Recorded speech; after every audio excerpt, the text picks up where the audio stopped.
Hello and welcome to the YouTube channel for craftworld.eldar.com. I'm Brent, and in this video, I'm going to be talking about yesterday's update to the Munitorium Field Manual, which is the document with point values for every unit, for every faction, and 40k. So it is the quarterly points update. Theoretically, GW does this 4 times a year.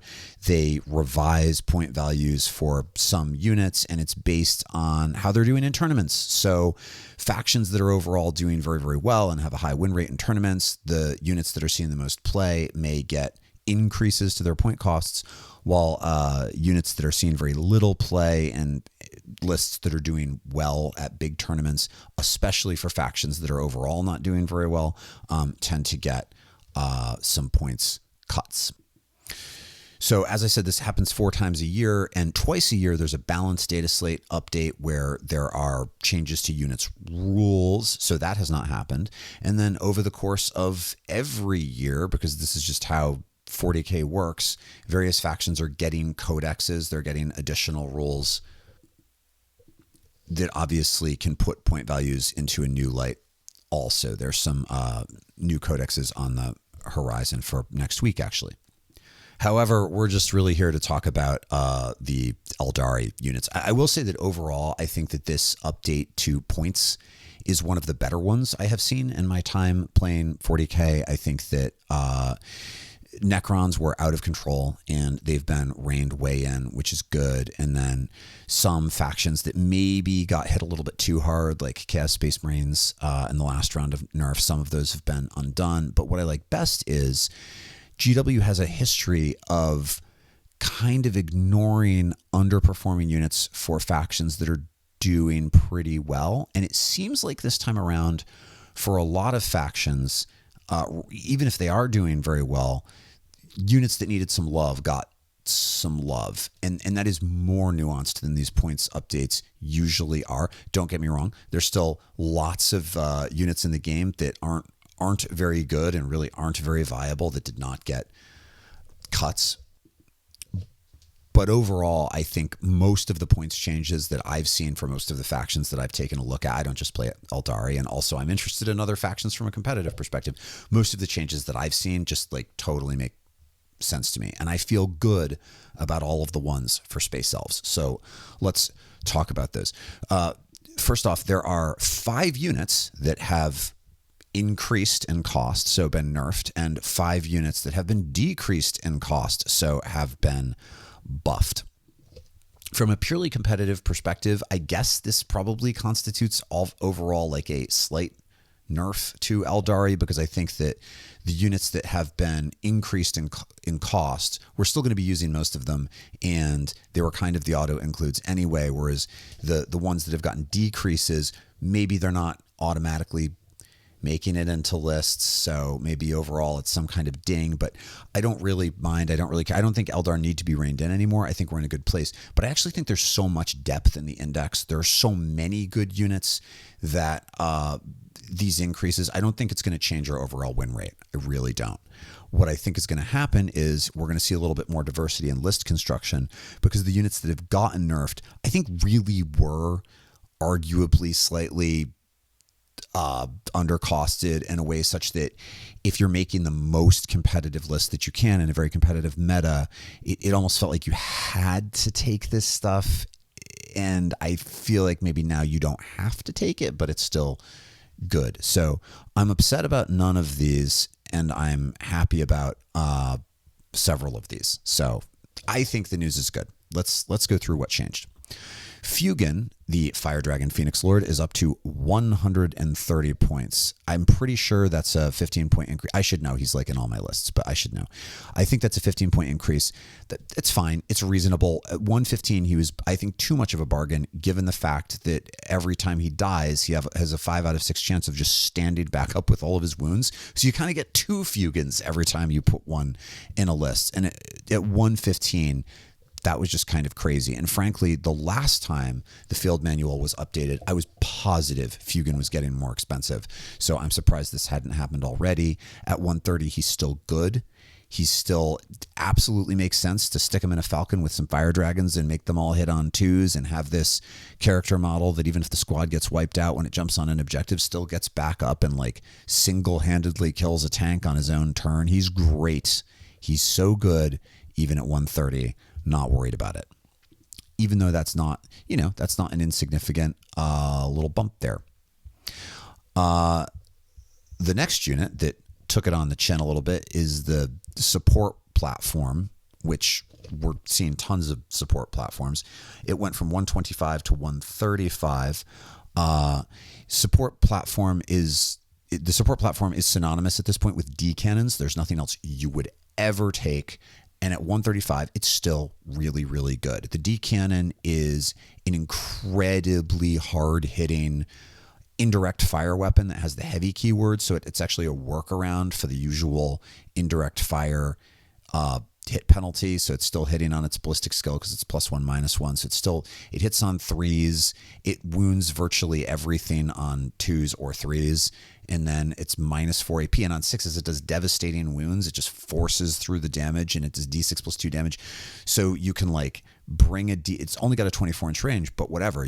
If that's a problem, you start it in reserve. You bring it out of reserve on a table edge behind cover. You blast an enemy unit. And even if that unit has a really good invulnerable save, you just force through D6 +2 damage. Or if it doesn't, you get the damage through because 1 reroll to hit, 1 reroll to wound for the detachment ability, and then you just automatically do like 8 damage. Well, there go half the wounds on a non-emissary or whatever. Like, it's a really good model, and it's still very good at 135 points. It's not like we're all going to switch to fire prisms or something. Those are good too, but they're still substantially more expensive than the D cannon. So I think this is fine. I think it's reasonable. I think we're still going to use D cannons. It is a little bit of a shame, right, for like the Shadow Weaver, and let's not even talk about the Vibro Cannon. Those are both now just silly, overcosted. This is the second time support weapons have been increased in cost, and the first time it happened, we all agreed we would never use a Shadow Weaver again if we were going to even do that before anyway, and now it's just laughable. They really need their own data card. But for a D cannon, I think this is not unreasonable. Third increase, Swooping Hawks. They're up 5 points. They were 75. Now they're 80. They're a great scoring unit. They're good against light infantry. They're still a great scoring unit. They're still good against light infantry. I think I have a unit focus video about them. 5 points is nothing. Shadow Spectres. Shadow Spectres went up from 95 to 105. Again, I think this is very reasonable.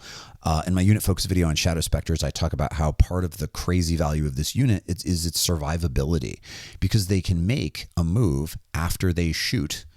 It's really easy to keep them alive for a significant percentage of the game, and because they have shooting profiles that are both good against hard multi-wound targets and against light infantry, they always have a job. There's always a quote-unquote ideal-ish target for them, and the fact that you can hide them, it's a little bit like having recursion on Fugan or something. It significantly adds to their overall value. They're also fast enough because they can move really far and then shoot and then move again to help with scoring. At 105, they're just as viable as they were before, and they're as a scoring unit, they're right in between the other two scoring units in point costs between Swooping Hawks and Warp Spiders. So I think they're basically they're where they were before. But if you're running a couple squads of these things, a 20-point increase overall is not nothing. The last increase is not to a unit, it's to an enhancement. It's to the Phoenix Gem, which was the most commonly taken enhancement for Eldar players. It is up to 35 points from 25 points. 10 points on its own, not a lot. 35 points is kind of a lot. I'm going to do something unusual here. My own favorite 40K resource, not a YouTube channel. It's a website. You read articles, which is great. It's very efficient. Goonhammer. If you're not using Goonhammer, Goonhammer's fabulous.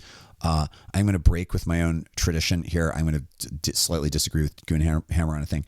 I think the 35-point cost on the Phoenix Gem is, I think it's a lot.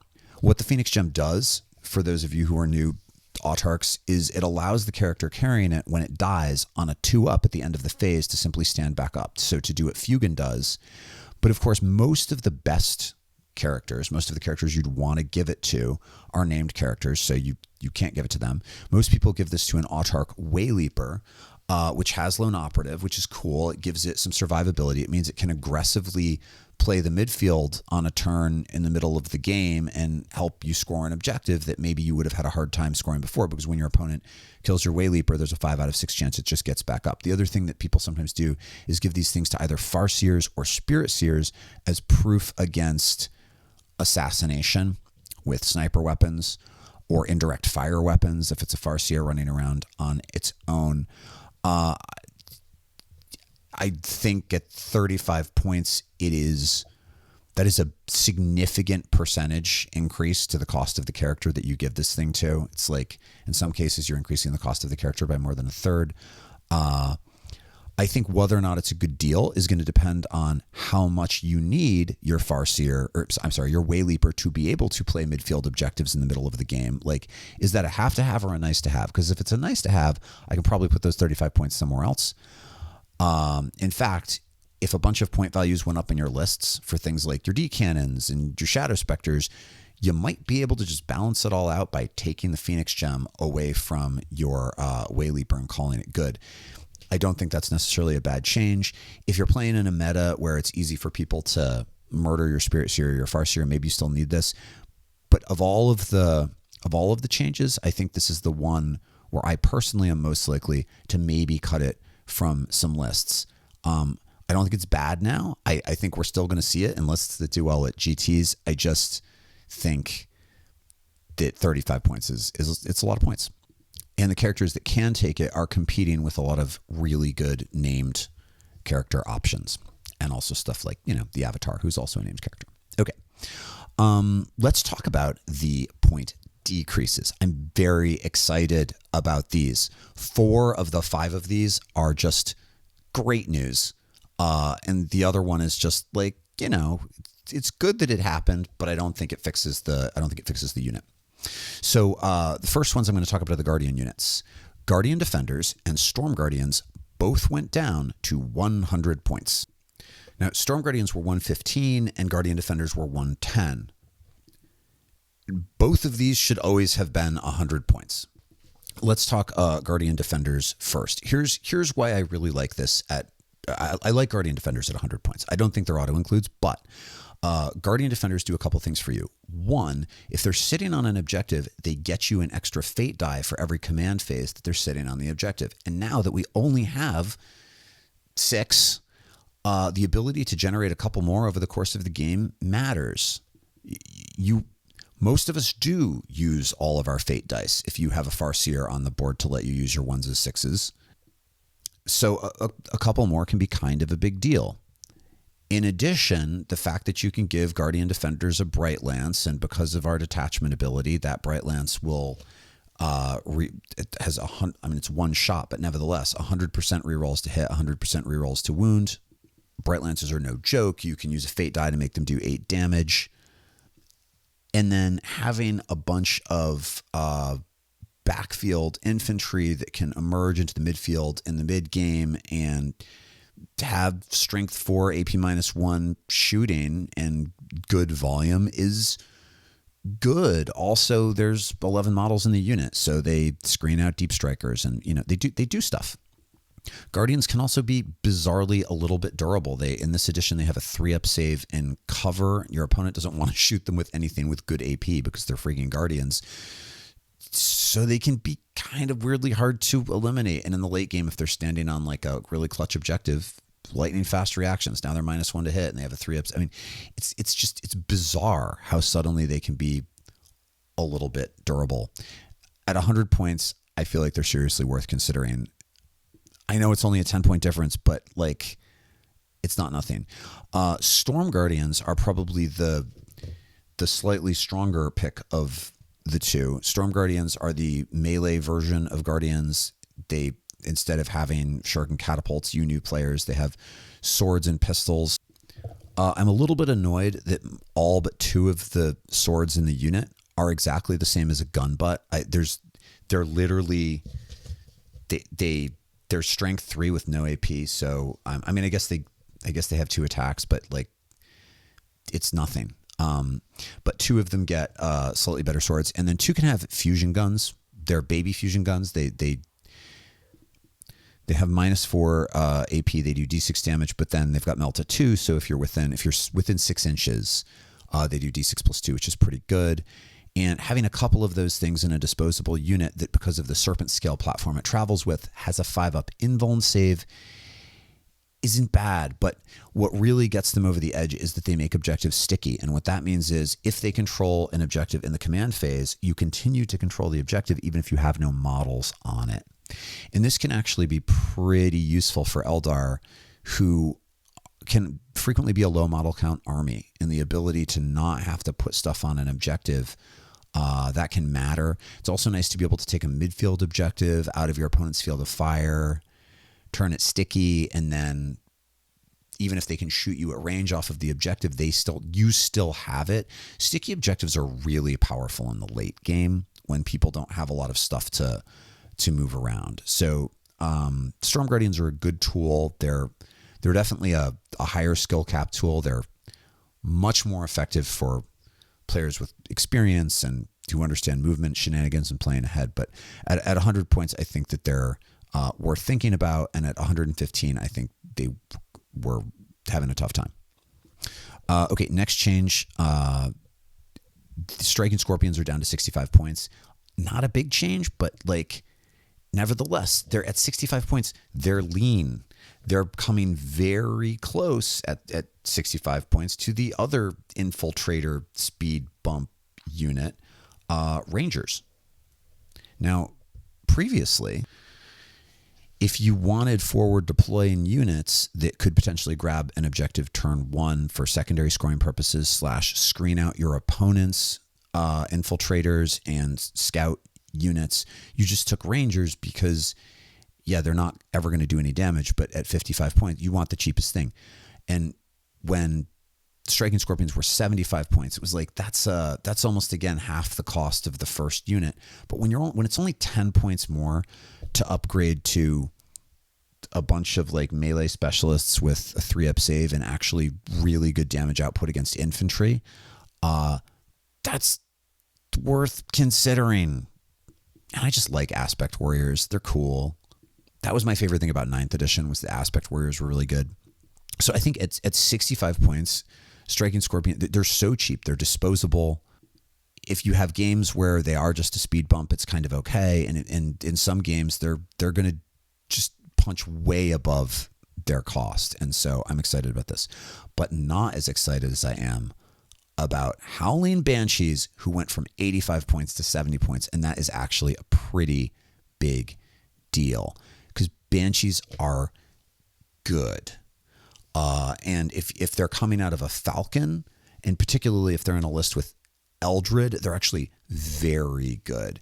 And they're a fast trading unit. They're not durable, but they can advance and charge because they're infantry. They can run straight through walls. They have slightly better movement, therefore, than a lot of Eldari. And they've got a good melee profile. Those swords they're running around with have AP -3, and we're currently in a meta with a lot of armor. There's like, in some people's local meta, there's like a 2-up infantry meta thing going on with. So -3 AP on a unit that only costs 70 points and has a ton of attacks is good.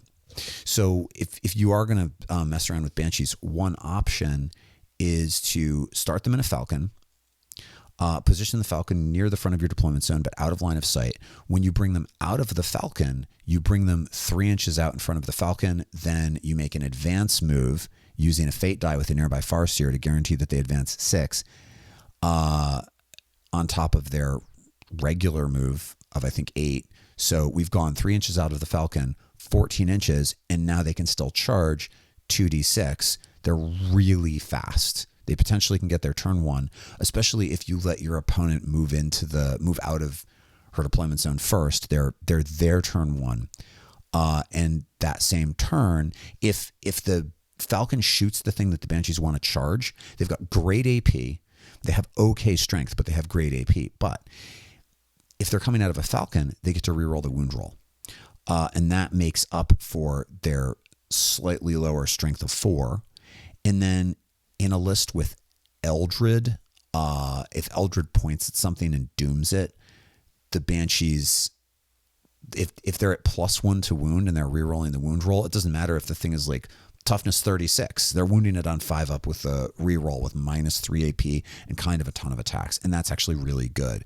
And so if you have them jump out of the falcon and then you have your fire dragons get into the falcon, next turn, your fire dragons are going to move around and do the thing. And what you can do, right, is like the Banshees get out of the falcon, they move, your fire dragons get into the falcon moves, the falcon shoots. If you really need to keep it alive, potentially the falcon then fire and fades with the fire dragons in it. There's all kinds of cool shenanigans here. Or you just position the falcon such that it's not going to be destroyed by your opponent on turn 1. It depends on what you're up against. And you can either, if you are going to do the combo with Eldred, with the Banshees, which is really good, you can either run around Eldred with that cheaper squad of like Guardian Defenders or Storm Guardians or whatever. I like the Guardian Defenders because Eldred has to point at things to doom them, which puts him in line of sight of the enemy. So then he kind of wants to use Phantasm, which he's infantry, so he can do it. It's only 1 CP. And because he just needs like a little bit of line of sight, that the worst case scenario with Phantasm, you roll a 1, you can just have him peek out from behind a piece of line of sight blocking terrain and point at something.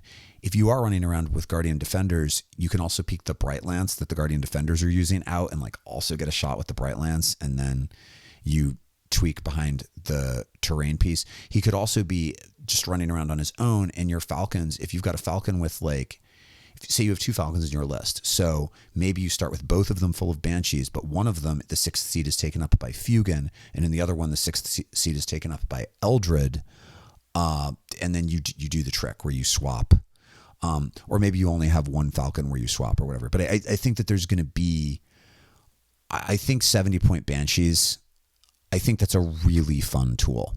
And it's a nuanced tool that players who like the combination of overlapping buffs and stratagems and like the way Aeldari have played in previous editions a little bit more so than now, I think may enjoy playing around with that cheaper version of my favorite aspect warrior unit, which is also the reason that I've talked it to death. I just love Banshees. I can't help myself.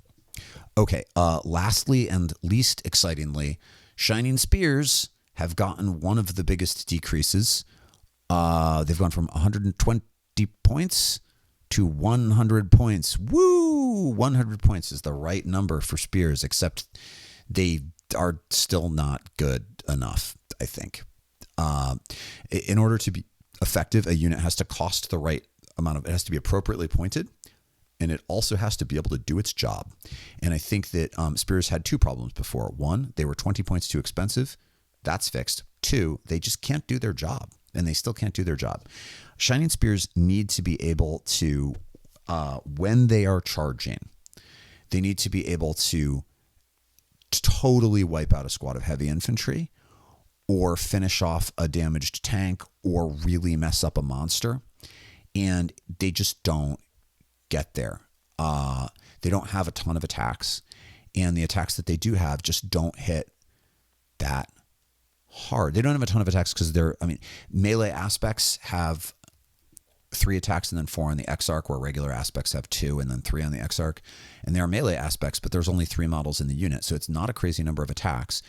They hit on 3s, they're going to miss with a bunch of them. And then their lance is strength 4 only, which is dumb. It does have the lance ability, so it has +1 to wound on the charge. So it'll still, it'll wound a Space Marine. So Space Marines hits them on 3s, wounds them on 3s. Now, like, a lot of our attacks have been eliminated because we missed with the 3rd and failed to wound with the 3rd. And then the regular lance only has -2 AP. So it's like, it's not like the Banshee Blade is better. Spears need to be more efficient killers, and or they need to be more efficient killers into a wider variety of things. I can imagine a lot of ways to fix them. If there were some way for them to, like, if they had devastating wounds and they also could trigger that on 5s against like infantry and monsters, then maybe they need some love. They need to hit harder. They need to be more reliable. Yes, the spears also get a shooting attack before they go for it, but you have to be within 6 inches to pull that off. And they, unlike infantry, like banshees, can like run through walls. Bikes can't. It can be really hard to get into melee with the stuff that you want to get to. And if it's on the other side of ruins or something, that can be a really hard charge to pull off. And the way we measure flying movement now, where you have to like fly onto the top of the building first and fly down, they end up feeling like they're slower than banshees. So I'm glad they got a big point decrease, but I don't think it's enough. I certainly don't think you should be suddenly putting spears in all of your lists. Before I wrap up, I'll just say it's interesting, a couple of the things that we didn't see, and I'd like to reiterate, because I love this game. Generally, people get very upset in content creation videos. Generally, I'm just excited about the stuff that's going on with 40K. So I'm happy with this point update. I think it's good, but I think it's interesting that the web weight gate is still 220 points, and it's like, or maybe the worst model in the whole game, and nobody's ever taken it in a list in a GT that got anywhere near the top like 100, and it's just total crap, and it's still 220 points for no reason. If it were 110, nobody would take it. Like, it's laughable. And so I think the fact that it didn't get any decrease just means that GW is not really serious about us using this model. It's terrain that, if you want to have rules for it, they made rules, but like, it's pointed with that in mind. There's other stuff. The flyers still aren't good. Warlock conclaves are probably too expensive. So I'm hoping that at some point, either in some balanced data update in the future, because this notion that they're taking a serious look at factions that don't have performance problems and still giving some help to the units that are underperforming, I'm hoping that when we do get the next balanced data slate update, that this Munitorium Field Manual update is indicative of the possibility that maybe other units also in our faction that's not underperforming, units that are not seeing play, maybe will also get a little boost, even if it's not a points boost. So I'm trying to remain optimistic about being able to use some of the stuff that's been on my shelf for most of 10th edition. But nevertheless, I think that this is I think it's a good update, and I don't think that it's going to hurt our win rate. And I do think and I do think that it will result in more variety in Aeldari lists at big tournaments, which is good. If you have your own ideas on the update, feel free to leave those in the comments below. If you have not liked the video, I hope that you will click like. If you have not subscribed to this channel, why have you not subscribed to this channel? Please subscribe to the channel. And if you're feeling particularly generous and like you'd like to be part of the channel's Aeldari community, you could always become a patron for $3 a month and chat with all of us on Discord, and also get some other benefits too. So that's what I've got. I hope to be back again soon with something new. Until then, best of luck rewriting your lists. Take care. Bye.